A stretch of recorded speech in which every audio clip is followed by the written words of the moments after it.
हर हर महादेव। देवों का देव महादेव जी के चरण में प्रणाम करती हूँ, मेरा प्रणाम स्वीकार हो। माता गौरा पार्वती के चरण में प्रणाम करती हूँ, मेरा प्रणाम स्वीकार हो। गणपति ललनमा के चरण में प्रणाम करती हूँ, मेरा प्रणाम स्वीकार हो। गुरु भाई बहना, मैं एक कथा सुनाने जा रही हूँ, इस कथा को पूरा सुनिए, रह जानिए। हर हर महादेव, घर घर महादेव। गुरु भाई बहना, एक महादेव का शिष्य थे। गुरु भाई बहना, वो जात का माली थे, जात का माली थे, भगवान भोलेनाथ का शिष्य थे। तो उनको संतान नहीं होता था।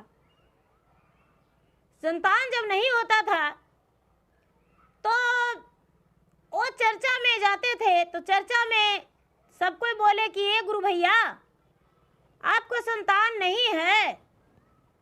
जब किसी को कुछ भी नहीं रहता है तो महादेव से मन्नत करता है। तो आप भी मन्नत कीजिए भगवान के कि हे भगवान, यदि मेरा संतान हो जाएगा तो हम ढोले बाजने से आपको चर्चा करवाएंगे अपना आंगन में। तो माली और मालिन दोनों भगवान भोलेनाथ के मन्नत किए, हे भोलेनाथ, जब मेरा पुत्र होगा तो हम चर्चा करवाएंगे। गुरु भाई बहना, कुछ ही दिन बाद मालिन गर्भवती रह गई। जब मालिन गर्भवती रह गई तो ये माली जो थे एक फूल के हार प्रतिदिन शिवलिंग पर जाके चढ़ा देते थे। और धीरे धीरे समय बीता गया। जब 9वां महीना हो गया तो 9वां महीना के बाद गुरु भाई बहना, माली का एक सुंदर पुत्र पैदा लिया। अब भगवान का लग गया आसरा कि मलिनिया और मलिया दोनों तो मेरा चर्चा करवाएगा अपना घर में। लेकिन गुरु भाई बहना, ये चर्चा क्या करवाएंगे, वो तो चर्चा करना ही भूल गए। नहीं तो किसी के घर जाते थे और नहीं तो भगवान को याद करने लगे। अब सारा चीज भूल गए, वो चर्चा करना भी और जाप भी करना और भगवान को ध्यान करना, भगवान से दया मांगना, सब भूल गए गुरु भाई बहना। अब माली अपना बाग बगीचा में ही व्यस्त रह गए। गुरु भाई बहना, दूसरा पुत्र भी हो गया, लेकिन माली नहीं गए कभी चर्चा में। तीसरा पुत्र हो गया, गुरु भाई बहना, उसके बाद भी नहीं गए। चौथा पुत्र हो गया, 5वां पुत्र हो गया। गुरु भाई बहना, समय बीते बीते 12 वर्ष बीत गया और 7वां पुत्र जन्म ले लिया माली को। गुरु भाई बहना, जब 12 वर्ष हो गया बड़ा लड़का को, तो बड़ा लड़का को विवाह करने को लिए माली तैयार हो गए। 12 वर्ष में उनका 7 पुत्र हो गया। और जब बड़ा लड़का को विवाह करने को लिए तैयार हुए तो सुंदर सा लड़की देखकर रिश्ता तय कर दिए। आप बारात साज कर जा रहे थे तो गुरु भाई बहना, आज के जमाने में गाड़ी मोटर से जाते हैं और पहले का जमाना में बारात पैदल ही जाया करता था, या तो बैलगाड़ी से जाते थे, घोड़े हाथी से जाते थे, लेकिन गरीब लोग खास करके पैदल ही जाया करते थे। तो गुरु भाई बहना, ये माली का बारात एक बगीचे में रुक गया, एक बगीचा में रुक गया और सारा लोग वहीं पे खाएं। शाम का समय हो चुका था, सारा लोग वहीं खाएं बगीचे में और खाना पीना खाकर और आराम से सो गए। गुरु भाई बहना, जो दूल्हा था, दूल्हा डोली में रह गया और डोलिये में सो गया। गुरु भाई बहना, एक नाग एक नागिन निकला और सारा बारात को सोया हुआ देख डोली में ढुक गया और जाके और डांस लिया दूल्हा को। दूल्हा तो मर गया। गुरु भाई बहना, बिना ब्याह के ही दूल्हा मर गया। जब दूल्हा मर गया तो गुरु भाई बहना, बारात लौट गया। बारात लौट गया, बारात तो वहां गया भी नहीं। अब वो बेचारी जो मालिन थी जिससे ब्याह होता, उसको तो सारा लोग कुलच्छनी और अभागनी कहने लगे कि ये बड़ा कुलच्छनी है, अभागन है। यदि अभागन नहीं होती तो इसका रास्ते में दूल्हा कैसे मर गया। गुरु भाई बहना दूसरा का भी जब शादी सेट हुआ तो दूसरा भी बारात साज कर और जाने लगे तो उसी बगीचा में रुके और उसी बगीचा में डांस लिया सर। किसी को पता भी नहीं चलता था कि दूल्हा कैसे मर जाता है। गुरु भाई बहना धीरे धीरे जब छठा पुत्र का विवाह किए, छठा बेटा भी मर गया, उसके बाद भी माली को याद नहीं आया। जब याद नहीं आया तो सातवां बेटा का जब विवाह होने लगा तो सारे लोग कहने लगे कि ये माली भाई, 6 बेटा का तूने ब्याह किया या 6 के एक ही बगीचा में रुका और 6 मर गया। ऐसा करो कि 7वां के लिए कुछ अलग करो। हम लोग रुकवे नहीं करेंगे, रातों भर बारात चलेंगे और चलते रह जाएंगे, कहीं रुकवे नहीं करेंगे। कहें कि ठीक है, हम नहीं रुकेंगे। नहीं रुके गुरु भाई बहना, कहीं नहीं। अब चलते चलते चलते चलते चलते चलते बहुत दूर चले गए। धीरे धीरे धीरे धीरे बारात वहां द्वार लग गया। जब बारात द्वार लग गया तो कहने लगे कि भाई ब्याह तो हो गया, लेकिन दूल्हा और दुल्हन को हम नहीं ले जाएंगे। गुरु भाई बहना जो कन्या थी वो अपने ससुर से पूछी कि पिताजी आप क्यों नहीं ले जाना चाहते हैं आप हम लोगों का।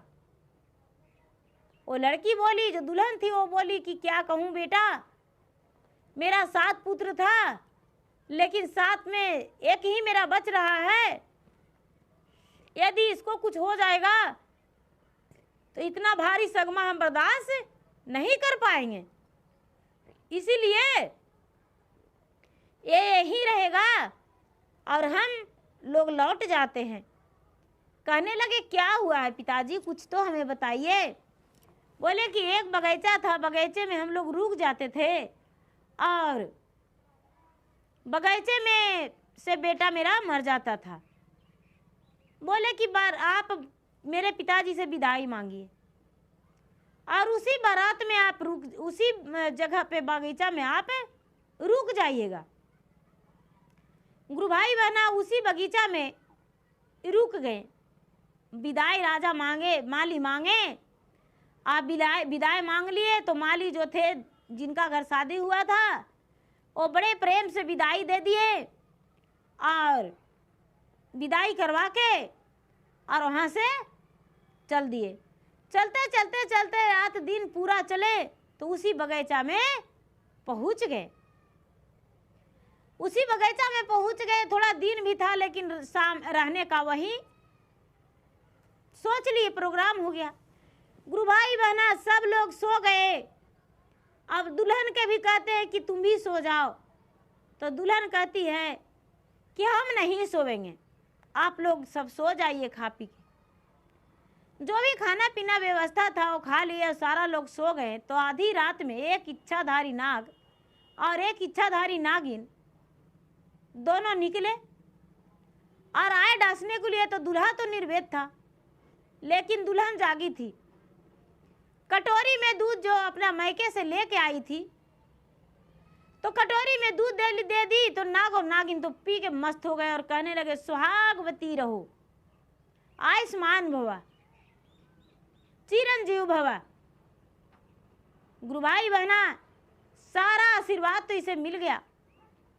अब इसका पति को डांसने लगे तो कहते हैं कि महाराज, हे नागदेव, आप मुझे सुहागवती रहने का आशीर्वाद दिए और मुझे विधवा करने के लिए तैयारी कर लिए हैं। आखिर क्या कारण है जो मेरे पति का आप डांस रहे हैं? आप कारण बताइए। कहने लगे कि ये सब मुझे कुछ भी नहीं पता। कहने लगे महाराज, मेरा पति निर्दोष है और मेरा पति जो है नींद में है और आप इन्हें कैसे डांस सकते हैं? हम डांसने नहीं देंगे, कारण बताइए। कहने लगे कि देखो, इसके माता पिता शिव शिष्या है और इसके माता पिता ने चर्चा करने को लिए गची थी और मेरा शिव शिष्या थी। बोली थी कि भगवान मेरा जो पुत्र हो जाएगा तो हम आंगन में चर्चा करवाएंगे। लेकिन ये तो चर्चा क्या, जाप करना भी भूल गई और दया भी मांगना भूल गई, दोनों पति पत्नी। इसीलिए इसका 6 पुत्र को हम डांस लिए हैं और 7वां पुत्र पे हम तैयारी कर दिए हैं। वो कहती है कि महाराज आपको हम दूध पिलाए, आप मुझे आशीर्वाद दिए, हम अभी आपसे दया, आपका दया से मांगते हैं आपसे, और हम घर जाएंगे तो 7 मौजे से हम बुलाएंगे आदमी को और चर्चा करवाएंगे। बोले ठीक है, लेकिन मेरा वचन भी आपको मानना होगा। नागदेव बोले कि क्या? बोले महाराज पहले आप वचन दीजिए कि क्या आप मेरा जो कहेंगे वो सत्य है, आप करेंगे वो काम? कहने लगे हाँ करेंगे। गुरु भाई बहना, ये लड़की कहती है कि महाराज मेरा जो 6 भैंसुर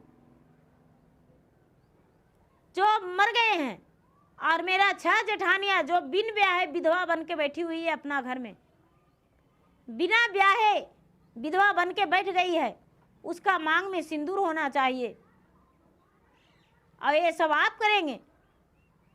कहने लगे ठीक है। एरमस्तु आशीर्वाद मिल गया। गुरु भाई बहना, अब नागदेव जो थे वो नागलोक चले गए और नागलोक जाकर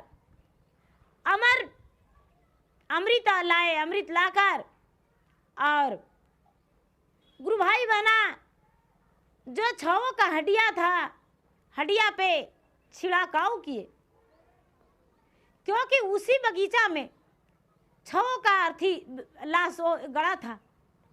माटी मस्जिदी वहीं पे किए थे और करके और माली लौटे थे।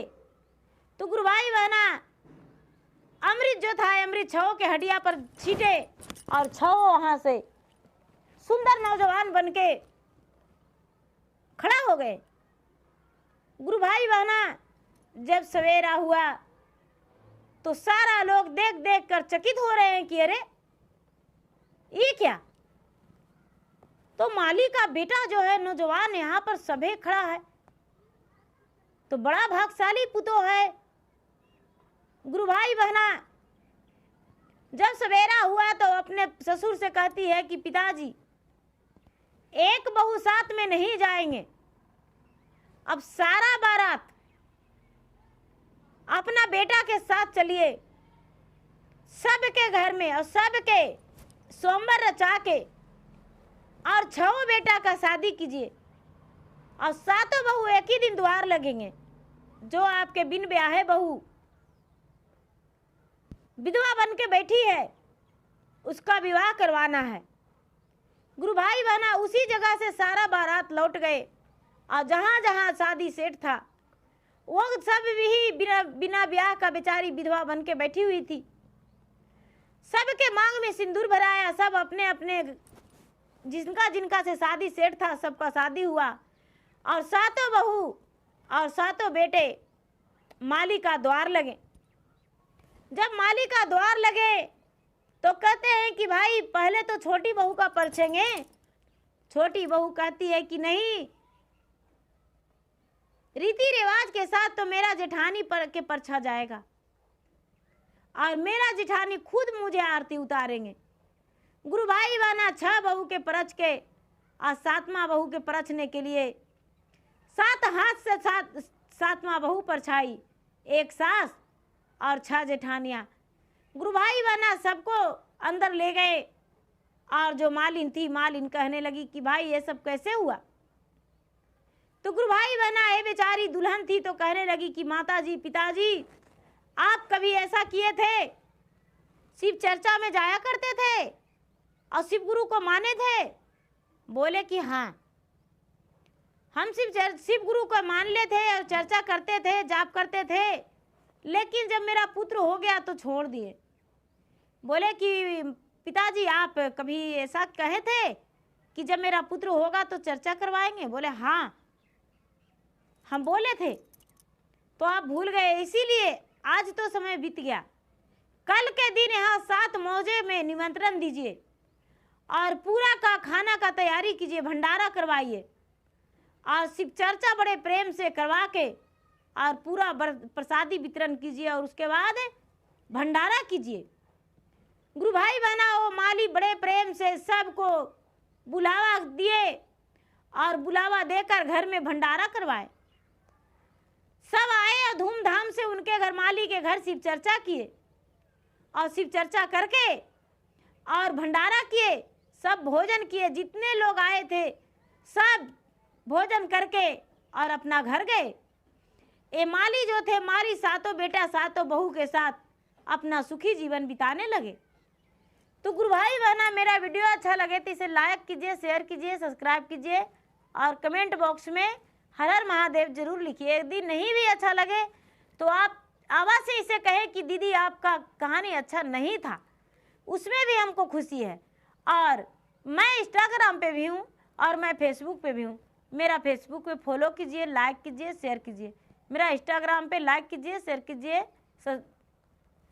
धन्यवाद। हर हर महादेव, घर घर महादेव।